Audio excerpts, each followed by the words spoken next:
Hello friends, welcome back to my channel. ನಾನಿವತ್ತು ಮಾಡ್ತಾ ಇರುವಂಥ ರೆಸಿಪಿ ಆಲೂ ಪರೋಟ.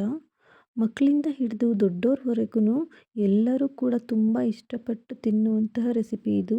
ಬೆಳಗ್ಗೆ ಟೈಮು ತಿಂಡಿಗೇನು ಕೂಡ ಮಾಡ್ಕೋಬಹುದು, ಇಲ್ಲ ನಾವು ಸಂಜೆ ಟೈಮು ಸ್ನ್ಯಾಕ್ಸಿಗೆ ಕೂಡ ಮಾಡ್ಕೋಬಹುದು. ಬನ್ನಿ ಇದಕ್ಕೆ ಬೇಕಾಗಿರುವಂಥ ಇಂಗ್ರೀಡಿಯೆಂಟ್ಸ್ ಏನೇನು ಅಂತ ನೋಡ್ಕೊಂಬರೋಣ. ನಾನಿಲ್ಲಿ ಒಂದು ದೊಡ್ಡ ಕಪ್ ಆಗುವಷ್ಟು ಗೋಧಿ ಹಿಟ್ಟು ತೊಗೊಂಡು ಉಪ್ಪು ಮತ್ತು ನೀರು ಹಾಕಿ ಸಾಫ್ಟಾಗಿ ಕಲಸಿಟ್ಕೊಂಡಿದ್ದೀನಿ. ಮತ್ತು ನಾನಿಲ್ಲಿ ಆಲೂಗೆಡ್ಡೆನ ಬೇಯಿಸ್ಕೊಂಡು ಸಿಪ್ಪೆ ತೆಗೆದಿಟ್ಕೊಂಡಿದ್ದೀನಿ. ನಾನಿಲ್ಲಿ 2 ದೊಡ್ಡ ಸೈಜಿಂದು ಈರುಳ್ಳಿ ತೊಗೊಂಡು ಚಾಪರಿಂದ ಕಟ್ ಮಾಡಿಟ್ಕೊಂಡಿದ್ದೀನಿ. 1 ಇಂಚಷ್ಟು ಶುಂಠಿನ ತುರಿದಿಟ್ಕೊಂಡಿದ್ದೀನಿ. ಕೊತ್ತಂಬರಿ ಸೊಪ್ಪು ಮತ್ತು ಹಸಿಮೆಣಸಿನ್ಕಾಯಿನ ಕಟ್ ಮಾಡಿಟ್ಕೊಂಡಿದ್ದೀನಿ. ಮತ್ತು ಸ್ಪೈಸಸ್, ಚಾಟ್ ಮಸಾಲ, ಅಚ್ಕಾರದ ಪುಡಿ, ಅರಿಶಿನ, ಉಪ್ಪು, ಗರಂ ಮಸಾಲ ಮತ್ತು ಮಾಡೋದಕ್ಕೆ ಎಣ್ಣೆ ತೊಗೊಂಡಿದ್ದೀನಿ. ಒಂದು ಪಾತ್ರೆಗೆ ನಾನು ಬೇಯಿಸ್ಕೊಂಡಿರೋ ಆಲೂಗೆಡ್ಡೆ ಹಾಕ್ಕೊಂಡು ಸ್ಮ್ಯಾಶ್ ಮಾಡಿಟ್ಕೋತಾ ಇದ್ದೀನಿ.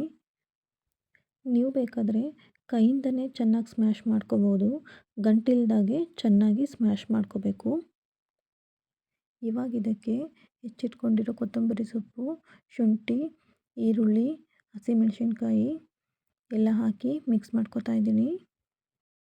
ಶುಂಠಿ ಫ್ಲೇವರ್ ಇಷ್ಟ ಇಲ್ಲ ಅಂತನ್ನೋರು ಶುಂಠಿನ ಬೇಕಾದರೆ ಸ್ಕಿಪ್ ಮಾಡ್ಬೋದು, ಹಾಗೆ ಮಾಡಿಕೊಂಡ್ರೂ ಚೆನ್ನಾಗಿರುತ್ತೆ. ಮತ್ತು ಚಾಟ್ ಮಸಾಲನೂ ಅಷ್ಟೇ, ಇಷ್ಟ ಇಲ್ಲ ಅಂದರೆ ಸ್ಕಿಪ್ ಮಾಡ್ಬೋದು.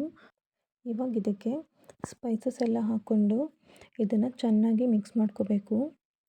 ಚೆನ್ನಾಗಿ ಮಿಕ್ಸ್ ಮಾಡಿಕೊಂಡು ನಮಗೆ ಬೇಕಾದ ಸೈಜಿಗೆ ಇದನ್ನು ಉಂಡೆ ಮಾಡ್ಕೊಳ್ಳೋಣ. ನೋಡಿ, ನಾನಿಲ್ಲಿ ಈ ರೀತಿಯಾಗಿ ಉಂಡೆ ಮಾಡಿ ಇಟ್ಕೊಂಡಿದ್ದೀನಿ. ಇವಾಗ ಚಪಾತಿ ಹೇಗೆ ಮಾಡೋದು ಅಂತ ನೋಡ್ಕೊಂಬರೋಣ.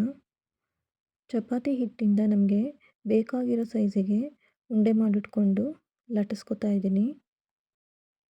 ಹಿಟ್ಟು ತುಂಬ ದಪ್ಪ ತಗೋಬಾರ್ದು, ಮೀಡಿಯಮ್ಮಾಗಿ ಮಾಮೂಲಿ ಚಪಾತಿ ಮಾಡೋ ಸೈಜಿಗೆ ತಗೊಂಡ್ರೆ ಸಾಕಾಗುತ್ತೆ. ಇದಕ್ಕೆ ಹಿಟ್ಟು ಹಾಕ್ಕೊಂಡು 1-2 ರೌಂಡ್ ಈ ಥರ ಲಟ್ಟಿಸ್ಕೊಳ್ಳೋಣ.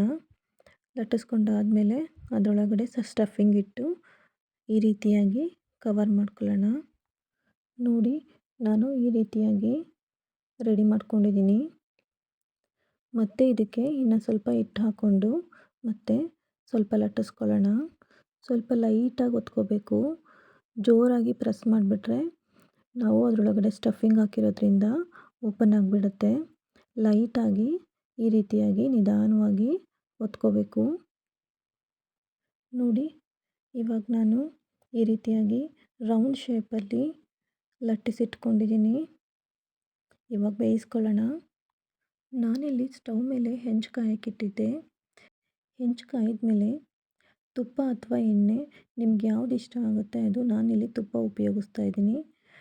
ಹಾಕ್ಕೊಂಡು ಇವಾಗ ಪರೋಟ ಹಾಕಿ ಬೇಯಿಸ್ಕೊಳ್ಳೋಣ. ಇವಾಗ 2 ಕಡೆನೂ ಮೀಡಿಯಮ್ ಫ್ಲೇಮ್ನಲ್ಲಿಟ್ಟು ಬೇಯಿಸ್ಕೋಬೇಕು. ನೋಡಿ, ನಾನು 2 ಕಡೆನೂ ಫ್ರೈ ಮಾಡ್ಕೋತಾ ಇದ್ದೀನಿ. ಇವಾಗ ಇದಾಗಿದೆ, ತೆಗೆದಿಟ್ಕೊಂಡು ನಾನಿವಾಗ ಎಲ್ಲವನ್ನು ಅದೇ ರೀತಿ ಬೇಯಿಸ್ಕೊತಾ ಇದ್ದೀನಿ. ನೋಡಿ ಫ್ರೆಂಡ್ಸ್, ಎಲ್ಲ ಆಗಿದೆ. ಇವಾಗ ಇದ್ರ ಜೊತೆಗೆ ಬೆಣ್ಣೆ ಅಥವಾ ತುಪ್ಪ ಅಥವಾ ಮೊಸರು ಯಾವುದಾದ್ರೂ ಸರಿ ಹಾಕ್ಕೊಂಡು ತಿಂತಾಯಿದ್ರೆ ಆಯಿತು, ಸೂಪರಾಗಿರುತ್ತೆ. ನೋಡಿದ್ರಲ್ಲ ಫ್ರೆಂಡ್ಸ್, ನಾನು ಮಾಡಿರೋಂಥ ಇವತ್ತಿನ ಈ ರೆಸಿಪಿ ನಿಮಗೆಲ್ಲ ಇಷ್ಟ ಆಯಿತು ಅಂತ ಅಂದ್ಕೋತೀನಿ. ಇಷ್ಟ ಆಗಿದರೆ ನೀವು ಕೂಡ ಇವತ್ತೇ ಟ್ರೈ ಮಾಡಿ, ಹೇಗೆ ಬಂತು ಅಂತ ಹೇಳ್ಬಿಟ್ಟು ಕಮೆಂಟ್ ಮಾಡಿ ತಿಳಿಸಿ. ಲೈಕ್ ಮಾಡಿ, ಶೇರ್ ಮಾಡಿ, ಕಮೆಂಟ್ ಮಾಡಿ ಫ್ರೆಂಡ್ಸ್. KP ರೆಸಿಪೀಸ್ ಚಾನಲ್ನ ಸಬ್ಸ್ಕ್ರೈಬ್ ಮಾಡ್ಕೊಳ್ಳಿ. ಈ ವಿಡಿಯೋ ನೋಡಿದ್ದಕ್ಕಾಗಿ ಎಲ್ಲರಿಗೂ ಧನ್ಯವಾದಗಳು.